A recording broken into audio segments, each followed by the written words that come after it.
हमने C plus plus में user से कैसे हम इनपुट लेते हैं, जो ऑपरेटर्स होते हैं, या हम स्ट्रिंग को कैसे इस्तेमाल करते हैं, मैथ फंक्शन को कैसे यूज़ करते हैं, कैसे अप्लाई करते हैं, वो सब देख लिया है। अगर आपने नहीं देखा तो डिस्क्रिप्शन में उस वीडियो का मैं लिंक दे रहा हूँ, उन सब वीडियोस का आप जाकर देख सकते हैं। ये फुल कोर्स है, ये कोई मतलब अलग अलग वीडियोस नहीं है, बस एक सीरीज़ में कोर्स है। अगर आप पिछला वीडियो नहीं देखेंगे तो आपको ये वीडियो बस मतलब समझ नहीं आएगा। तो आप पिछला वीडियो देख कर ही आए, तभी आपको ये वीडियो पसंद आएगा।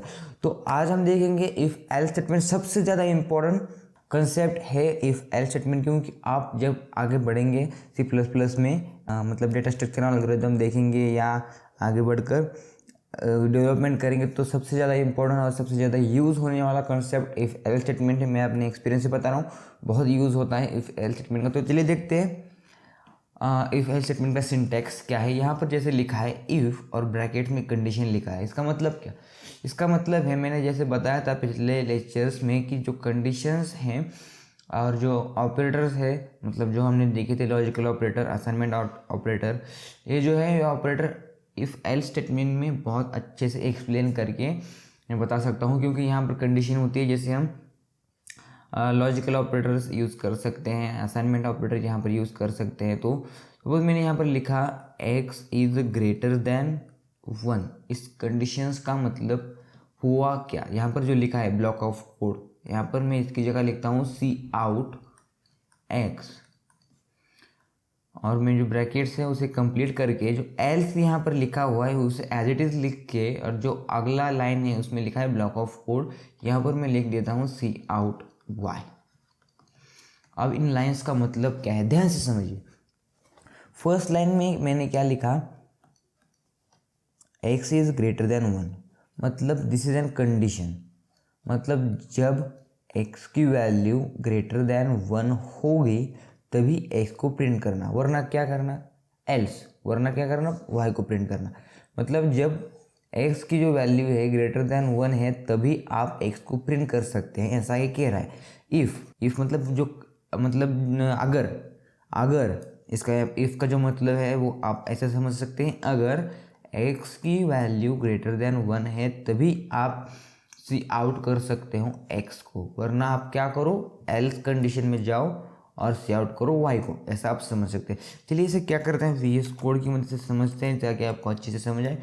मैंने फर्स्ट यहाँ पर क्या लिखा था, जो इफ़ कंडीशन थी, मैंने पहले से जो सिंटैक्स है सी प्लस प्लस का वो लिख के रखा है ताकि हमें कोई हमारा टाइम वेस्ट ना हो। तो चलिए देखते हैं कैसे हम इफ़ एल्स स्टेटमेंट को यूज़ करते हैं। फर्स्ट हम बेसिक एग्जांपल के साथ देखेंगे, आगे जाके हम एडवांस इफ़ एल्स एग्जांपल को सॉल्व करेंगे ताकि आपका जो कंसेप्ट है वो और स्ट्रेंथन हो जाए।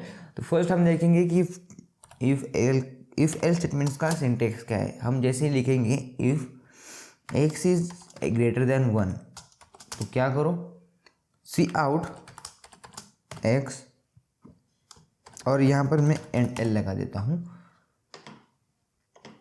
और जो एल्स कंडीशन है उसमें क्या लिखना है हमें, उसमें हमें लिखना है सी आउट y।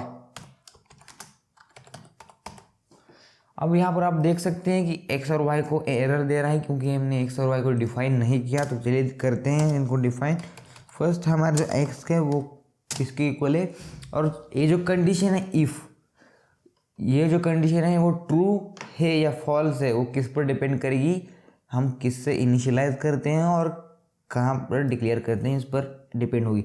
सपोज अगर मैंने यहाँ पर डिक्लेयर किया 0, x की वैल्यू अगर मैंने 0 की तो क्या होगा, और जब मैंने y की जो वैल्यू है मैं क्या कर देता हूँ, int y is equal to, suppose मैंने 30 प्रिंट किया तो यहाँ पर 30 प्रिंट होगा या x की वैल्यू विच इज़ 0 प्रिंट होगा। चलिए देखते हैं क्या प्रिंट होगा, 30 प्रिंट हुआ। ऐसा क्यों हुआ, क्योंकि जो x की वैल्यू है वो कंडीशन में क्या है, x 1 से बड़ा होना चाहिए, लेकिन हमने x को डिफाइन क्या किया है, 0 डिफाइन किया है। इसका मतलब x की जो वैल्यू है वो 0 से बड़ी नहीं है या 1 से बड़ी नहीं है, x की जो वैल्यू है वो 0 है, इसलिए ये कंडीशन क्या हुई, एग्जीक्यूट नहीं हुई, इसलिए जो एल्स पार्ट है वो एग्जीक्यूट हुआ। लेकिन जैसे मैं यहाँ पर 10 लिखूँगा और यहाँ पर मैं क्या कर देता हूँ, सी एक्स प्लस प्लस कर देता हूँ। चलिए देखते हैं, जैसे मैंने यहाँ पर 10 लिखा तो क्या प्रिंट होता है। चलिए देखते हैं, जैसे मैंने यहाँ पर 10 लिखा तो यहाँ पर 10 ही प्रिंट हुआ। ऐसा क्यों हुआ, 10 प्रिंट क्यों हुआ यहाँ पर, क्यों? क्योंकि जो कंडीशन है इफ़ में x इज़ ग्रेटर देन 1 वो कंडीशन ट्रू होगी। क्यों इस केस में? क्योंकि x की जो वैल्यू है वो 1 से बड़ी होनी चाहिए। यहाँ पर 2 भी अगर मैंने लिखा होता तो भी ए एग्जीक्यूट होता, क्योंकि जो x की वैल्यू है 2 से 2 मतलब 2 जो वैल्यू है वो x 1 से बड़ी है, लेकिन हमारी जो कंडीशन है value of x must be greater than 1, तभी जो एग्जीक्यूट हो मतलब x की वैल्यू प्रिंट होगी। This is if condition. अगर 1 की x की जो वैल्यू है 1 से बड़ी नहीं हुई तो क्या करेगा, वो एल्स कंडीशन में चला जाएगा और एल्स में जो पार्ट है वो एग्जीक्यूट होगा। लेकिन क्या होगा अगर मैंने यहाँ पर x is greater than equal to 1 लिखा तो क्या होगा, यहाँ पर तब भी 2 प्रिंट होगा, क्योंकि ग्रेटर देन होनी चाहिए या इक्वल टू होनी चाहिए। यहाँ पर हमने ये सब देखा है कैसे यूज़ कर सकते हैं हम इसे। अगर नहीं आपको नहीं देखा तो डिस्क्रिप्शन में इन वीडियोस का मैंने लिंक भी दिया है और नोट्स भी दिए हैं, आप वहाँ से डाउनलोड करके उसे देख सकते हैं, नोट्स को और वीडियोस को जाकर वो देख सकते हैं, आपको ये सब समझ में आ जाएगा। हमें आपने देखा कि x की वैल्यू 2 है और y की वैल्यू 30 है, लेकिन जैसे ही मैं इसे प्रिंट करता हूँ सिर्फ x की वैल्यू प्रिंट होती है, y की वैल्यू प्रिंट नहीं होती। क्यों?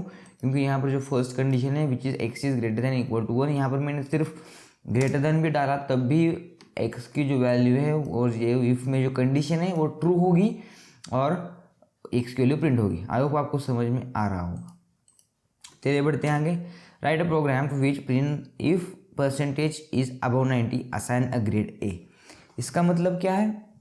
मतलब हमें ऐसा प्रोग्राम लिखना है जिस भी बच्चे के 90 से ऊपर मार्क है अबव 90 उनको ग्रेड ए असाइन कर दो, और जिनके भी 90 से बिलो मार्क है उनको मैसेज डालना है। हमें सपोज हमें मैसेज डालना है यू आर नॉट अबव 90, हमें ऐसा मैसेज डालना है। सपोज हम क्या करेंगे इसके लिए, फर्स्ट तो हम लिखेंगे कि सपोज हमने फर्स्ट जो वैल्यू लिखी है, फर्स्ट तो हमें तो वैल्यू है विच इज़ 90 उसको डिफाइन करना पड़ेगा, इंट मार्क्स इक्वल टू 90। और हम क्या लिखेंगे, इंट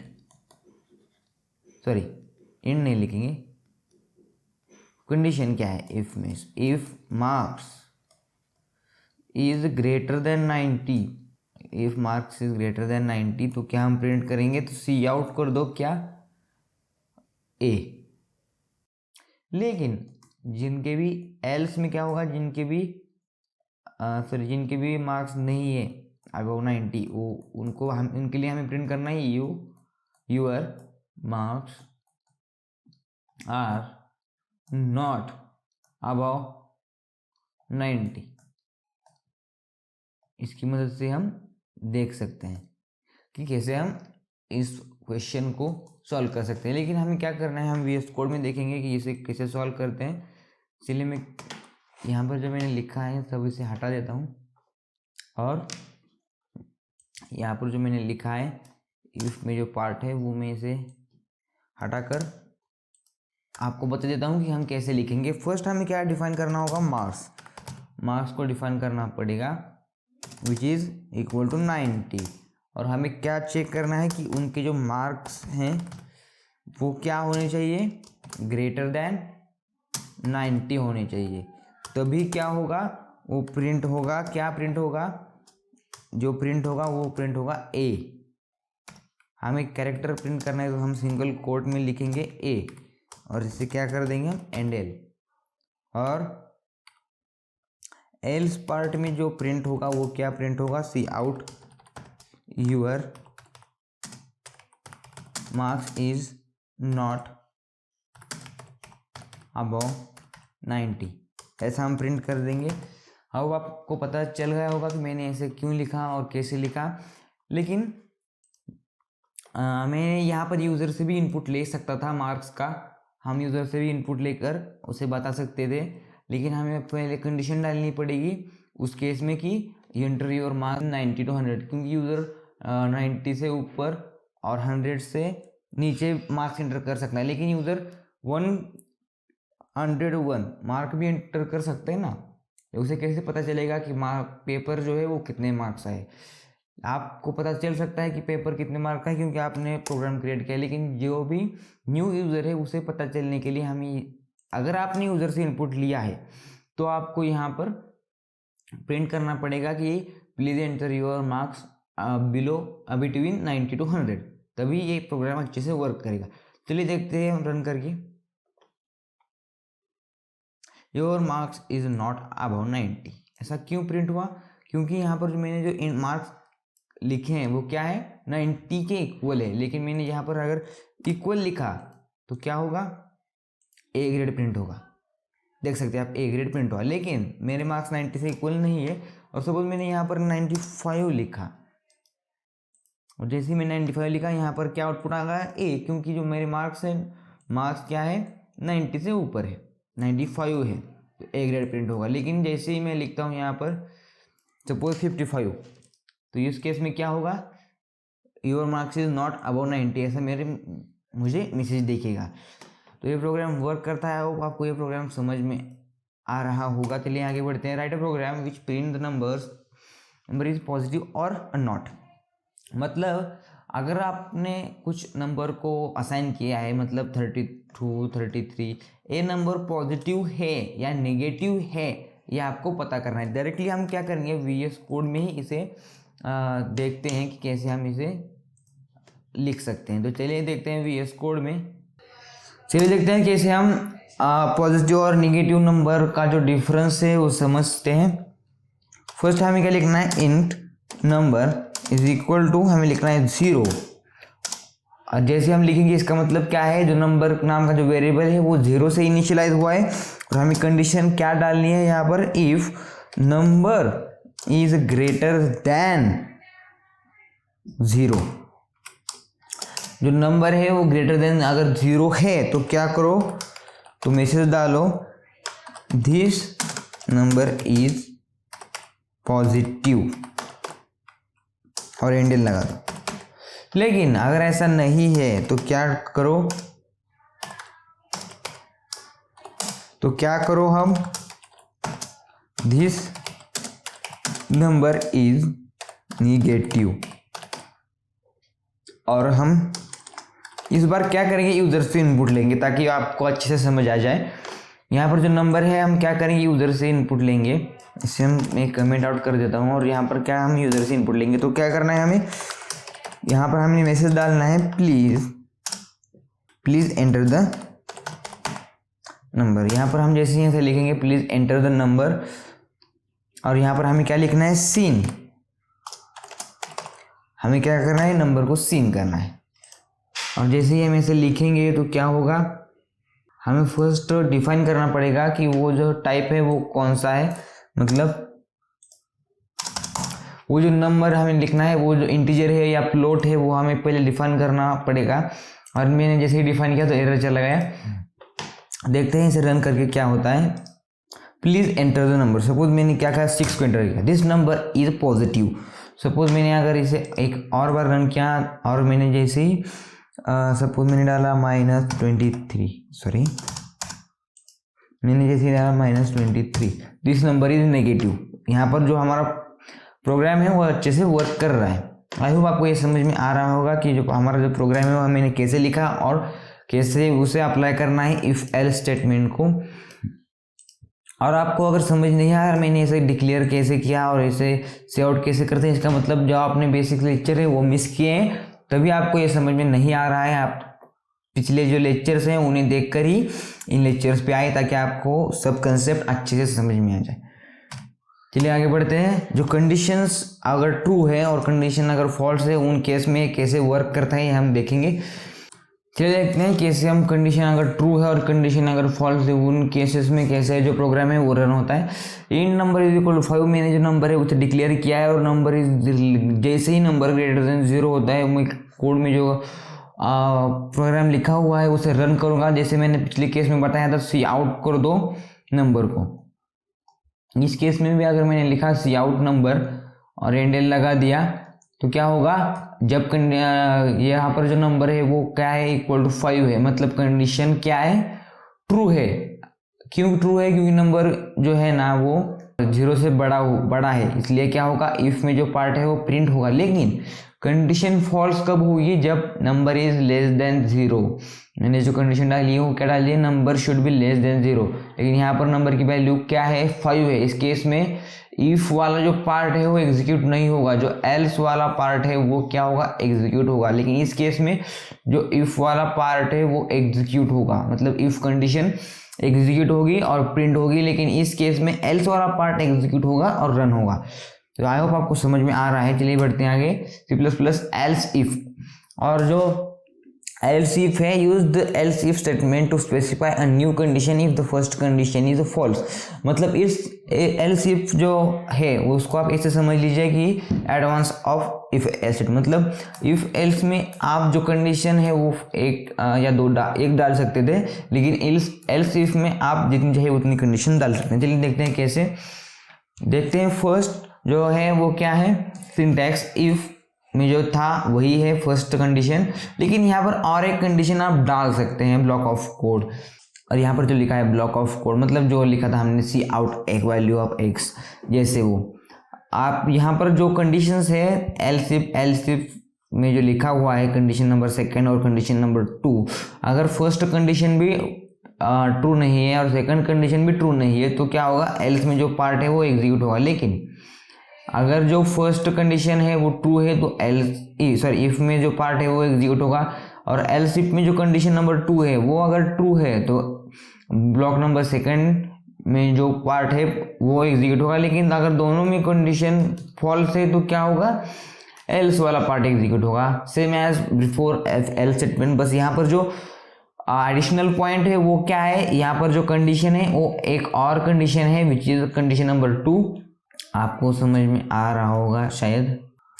चलिए देखते हैं आगे। Program to check the whether an integer is positive और नेगेटिव और 0। अब जो हमने अभी देखा else if statements, else if statement को एग्जीक्यूट करने के लिए हमें क्या करना पड़ता है, और जो प्रोग्राम है उसे कैसे, मतलब इस प्रोग्राम की मदद से हम समझते हैं कि एल्स इफ स्टेटमेंट को कैसे अप्लाई करते हैं और कैसे एग्जीक्यूट करते हैं। तो चलिए देखते हैं कैसे हम इफ एल्स स्टेटमेंट में एल्स इफ का इस्तेमाल करके कंडीशन डाल सकते हैं। यहाँ पर हमें जो प्रोग्राम लिखना है वो क्या है कि जो नंबर है वो पॉजिटिव है, नेगेटिव है या 0 है, वो हमें चेक करना है। उसके लिए हमें क्या करना पड़ेगा, डिक्लेयर करना पड़ेगा। यहाँ पर क्या करेंगे हम, डिक्लेयर करने के बाद यूज़र से हम उसे इनपुट में लेंगे। तो क्या करना पड़ेगा, यहाँ पर पिछले प्रोग्राम की तरह एंटर द नंबर, इसे हम लिखेंगे और एंडल लगा देंगे और यहाँ पर हम नंबर को इनपुट में लेंगे। और यहाँ पर हम क्या करेंगे, जो फर्स्ट कंडीशन क्या डालेंगे हम, if number is greater then 0। अगर जो नंबर हमने डाला है वो क्या है, ग्रेटर देन 0 है, तो क्या होगा, हम डालेंगे condition if the number is positive. लेकिन अगर ऐसा नहीं है, मतलब क्या है, एल्स इफ, यहाँ पर एल्स नहीं आएगा, एल्स इफ आएगा। Else if number is less then 0, मतलब जो नंबर है वो अगर 0 से छोटा है तो क्या होगा, द नंबर सी आउट। तो क्या करेंगे हम, cout the number is negative. जो नंबर है वो क्या है, निगेटिव है। क्यों, क्योंकि जो नंबर की जो मतलब हमने जो डाला है नंबर वो अगर 0 से छोटा है तो ऑब्वियसली वो जो नंबर है वो क्या होगा, निगेटिव। और एल्स पार्ट में क्या होगा, सी आउट में क्या डालेंगे हम, अगर वो 0 से भी छोटा नहीं है डायरेक्टली बताएंगे दिस इज अ 0 और 0। चलिए देखते हैं इसे रन करके क्या एग्जीक्यूट होता है एल्स इफ को रन करने के बाद। सपोज मैंने यहाँ पर फर्स्ट में जाएगा एंटर द नंबर, सपोज मैंने डाला 96, दिस नंबर इज पॉजिटिव। एक बार और रन करके देखते हैं, एंटर द नंबर, सपोज मैंने 0 डाला, तो क्या होगा, दिस इज अ 0 और जो फर्स्ट या सेकंड कंडीशन थी वो क्या थी, निगेटिव। यहाँ पर सपोज मैंने निगेटिव नंबर डाला, सपोज मैंने -6 डाला, तो क्या your number is negative. I hope else if को कैसे इस्तेमाल करते हैं वो आपको समझ में आ रहा होगा कि कैसे हम एल्स इफ को इस्तेमाल करते हैं, कैसे एल्स इफ की कंडीशन डालते हैं। आपने इस प्रोग्राम को ध्यान से देखा होगा तो ही आपको समझ में आएगा इफ एल्स क्या है और एल्स इफ क्या है, दोनों में ज़्यादा डिफरेंस नहीं है। लेकिन जो इफ एल्स हमने फर्स्ट टाइम देखा था उसमें क्या था, सिर्फ हम वन कंडीशन एंटर कर सकते थे, जैसे कि नंबर इज ग्रेटर देन 0। हमने फर्स्ट भी प्रोग्राम में देखा था। इफ एल्स में क्या होता था, this part and this part only. जो यहाँ पर जो पार्ट एडिशन है वो क्या है, एल्स इफ का, मतलब हम एडिशनल कंडीशन उसमें डाल सकते हैं। चलिए बढ़ते हैं आगे और देखते हैं क्या होता है C++ short hand if else क्या होता है और इसे कैसे इस्तेमाल करते हैं। चलिए देखते हैं। सिंटैक्स का है, पहले समझते हैं इसे सिंटैक्स, इसे कैसे लिखते हैं। फर्स्ट हमें लिखना पड़ेगा variable which is a variable type और नेम, बाद में condition, expression true, expression false. Expression true है तो क्या करना पड़ेगा और एक्सप्रेशन फॉल्स है तो क्या करना पड़ेगा। चलिए देखते हैं इसे इस्तेमाल करके syntax difference between normal if else and short hand if else. जब हम नॉर्मल इफ एल्स लिखते हैं और जब हम शॉर्ट हैंड का इस्तेमाल करके लिखते हैं तो कैसे डिफरेंस आता है वो हमें देख सकते हैं आप यहाँ पर। Int time is equal to 20, if time is less than 80 तो क्या करना है, हमें गुड डे ऐसा प्रिंट करना है। एल्स में क्या है, सी आउट गुड इवनिंग ऐसा प्रिंट करना है इफ एल्स में। इंट टाइम यहाँ पर जब हम इफ एल्स का इस्तेमाल करेंगे शॉर्ट हैंड का यूज करके तो क्या करना है हमें, वही है इंट को डिक्लेयर करने की तरीका। Int time equal to 20, short string result equal to time is less than 80। यहाँ पर जो फर्स्ट कंडीशन डाली हमने वो कंडीशन हमें क्या करनी है, यहाँ पर डालनी है। और यहाँ पर क्या करना पड़ेगा, एक इस क्वेश्चन मार्क का मतलब क्या करना है, अगर ये कंडीशन ट्रू है तो, या इस क्वेश्चन मार्क का मतलब ये है, क्या करना है हमें, गुड डे प्रिंट करना है। यहाँ पर आप देख सकते हैं गुड डे। अगर ये कंडीशन फॉल्स है, इसका मतलब क्या है, एक कंडीशन फॉल्स होगी तब क्या प्रिंट करना है, तब हमें प्रिंट करना है गुड इवनिंग। बहुत आसान है ये। जब आपको शॉर्ट में लिखना है इफ एल्स कंडीशन को, आप इसे इस्तेमाल कर सकते हैं। आप मेरे जो नोट्स हैं उसे प्रेफर करके भी इन क्वेश्चंस की प्रैक्टिस कर सकते हैं। मैंने डिटेल में उनमें इन सब के क्वेश्चन बैंक और जो नोट्स है उन्हें दिया है, डिस्क्रिप्शन में लिंक है, वहाँ से आप जाकर उसे देख सकते हैं। चलिए आगे बढ़ते हैं। चलिए देखते हैं अगला question, which is the take a value of length and breadth of rectangle from user and check it is a square और नॉट। मतलब हमें क्या करना है, यूजर से लेंथ और ब्रेथ की वैल्यू लेनी है और जो लेंथ और ब्रेथ की वैल्यू एंटर करके उसके हिसाब से बताना है कि वो रेक्टेंगल है या नहीं है। चलिए देखते हैं इसे कैसे रन करते हैं VS कोड में। फर्स्ट हमें क्या लिखना है कि जो सब मैंने लिखा था उसे हटा देते हैं और लिखते हैं। सपोज हमें क्या करना है, अब उसमें से डालना है enter the value of length. और जैसे हम यहाँ पर लिखेंगे उसके बाद हमें लिखना है, उसे आउटपुट में लेना है, इसलिए हम यहाँ पर लिखेंगे ये। जैसे हम यहाँ पर लिखेंगे यहाँ पर भी हमें लिखना है LENGTH।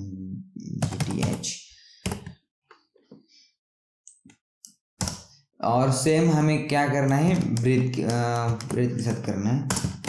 यहाँ पर क्या लिखना है हमें, ब्रेथ। यहाँ पर हमने लेंथ और ब्रेथ को इनपुट में ले लिया है, हमें क्या करना है अब कंडीशंस डालनी है। सपोज हमने यहाँ पर डाला इफ लेंथ जो है वो अगर इक्वल टू है किसके, ब्रेथ के, तो क्या प्रिंट करो, this is a square, yes this is a square. और जैसे हम इसे एल्स कंडीशन में जाएंगे, यहाँ पर हम क्या लिखेंगे, एल्स कंडीशन में cout this is not a square, this is not a square. चलिए देखते हैं इसे रन करके। सपोज अगर मैंने इसे रन किया तो क्या होगा, फर्स्ट क्या प्रिंट होगा, enter the value of length. Suppose मैंने 6 डाली, enter the value of breadth. Suppose मैंने 6 डाली, दिस इज अ स्क्वायर। लेकिन जैसे मैंने लेंथ की जो वैल्यू है वो क्या डाली 9 और जो ब्रेथ है वो 6 डाली, तो this is not a square ऐसा मैसेज आ रहा है। आई होप आपको समझ में आ रहा है कि कैसे इफ एल्स इफ को यूज़ करते हैं। तो हमने इस लेक्चर में प्रैक्टिस भी की है। टेक 2 अगला क्वेश्चन जहाँ पे पढ़ते हैं, take 2 integer values from the user and print the greatest among them. मतलब हमें क्या करना है, यूजर से हमें 2 इंटीजर वैल्यू को इनपुट में लेना है और उन दोनों में से सबसे बड़ा कौन है वो हमें बताना है। इसके लिए हम मैक्स फंक्शन का भी यूज़ कर सकते हैं, जैसे मैंने पिछले लेक्चर में बताया था। आप इसे खुद से ट्राई कीजिए और खुद से सॉल्व कीजिए। यहाँ पर अगला जो क्वेश्चन है, if school was following the rules from the grading system, मतलब बिलो 25 मार्क्स है तो F, 25 to 45 है तो E, 45 to 50 means D, 50 to 60 C, 60 to 80 B और अबव 80 है उनको A grade. Ask the user to enter the marks and print the corresponding grade. मतलब बहुत अच्छा एग्जांपल है जिसकी मदद से आप इफ एल्स और इफ एल्स इफ सब कुछ समझ सकते हैं अगर आपने इसे खुद से सॉल्व किया तो। मैंने इसकी जो नोट्स है और जो इक्वेशन है वो मैं डिस्क्रिप्शन में दे रहा हूँ, पीडीएफ के फॉर्मेट में, नोट्स में और प्रैक्टिस सेट फॉर्मेट में, वहाँ से भी जाकर देख सकते हैं। और जो पीपीटी है उसका भी लिंक मैं डिस्क्रिप्शन में दे रहा हूँ, वहाँ से भी आप जाकर उसे प्रैक्टिस कर सकते हैं। और आप इसकी प्रैक्टिस करेंगे। और यार जो जहाँ पर मैंने जो क्वेश्चंस डाले थे मैंने खुद सिलेक्ट किए हैं। आपको इफ एल्स स्टेटमेंट समझने में कुछ भी दिक्कत नहीं आएगी। आप क्या करें, जो डिस्क्रिप्शन में लिंक दे रहा हूँ वहाँ से आप जाकर प्रैक्टिस कीजिए और आपको इफ एल्स स्टेटमेंट आप अच्छे से क्लियर होगा। अब आपको ये वीडियो पसंद आई हो तो लाइक शेयर एंड सब्सक्राइब। हम मिलते हैं नेक्स्ट वीडियो में, तब तक के लिए कोडिंग करते रहे और सीखते रहे।